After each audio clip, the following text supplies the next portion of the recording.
बराबर 0 पर टी बराबर 0 पर यदि आप इसे क्लोज कर रहे होते तो आई बराबर आप लिख रहे होते आई नॉट 1 माइनस ई की power minus T by tau, yes और नो। या इसे आई नॉट को आप लिख रहे होते ई बाई आर और ये 1 माइनस ई की power minus T by tau, yes और नो, यही लिख रहे होते ना।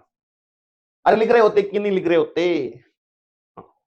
पर यहां पे क्या गड़बड़ी हो रही है, यहां पे हो ये रहा है कि भैया सर इसमें दो दो बैटरी, उनमें न्यूमेरिकल डेटा भी दे रखा है, एल दे नहीं रखा है, तो ये सब क्या है?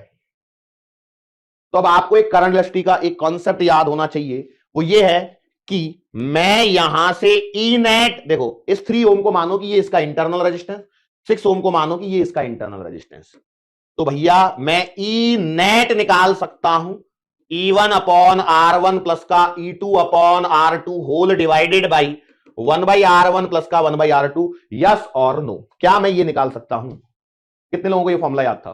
बस तो काम खत्म। E1 कितना है? 6/3, E2 कितना है? 12/6, ये कितना है? 1 बाई R1 मतलब 1/3 प्लस 1/6। इसे करना है सॉल्व कीजिए और फटाफट बताइए आंसर कितना आ रहा है ई नेट का। इट एम्प्लाइज ई नेट का आंसर आएगा 6×2, 6 दूना 12, 1/3 प्लस 1/6, तो एलसीएम आपने लिया 6, 2×3 6, 2 और ये आएगा 1, 3/2 दूना 4, 2 और 2 4, 3/2, 4 दूना 8 वोल्ट। सही है क्या? देख लो भाई। और ये 3 और ये 6 पैरेलल, तो 3 पैरेलल टू 6 से कितना आएगा? 3 इंटू 6 अपॉन 3 प्लस 6, तो 6×18/9, तो ये आएगा 2।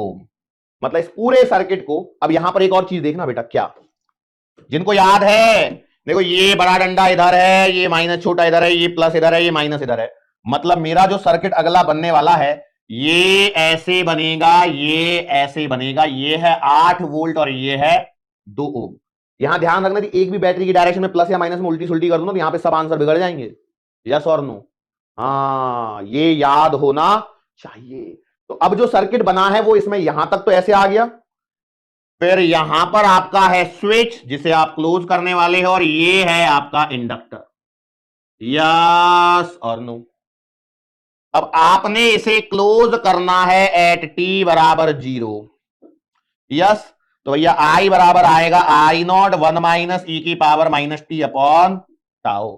As a function of time चाहिए, क्या चाहिए?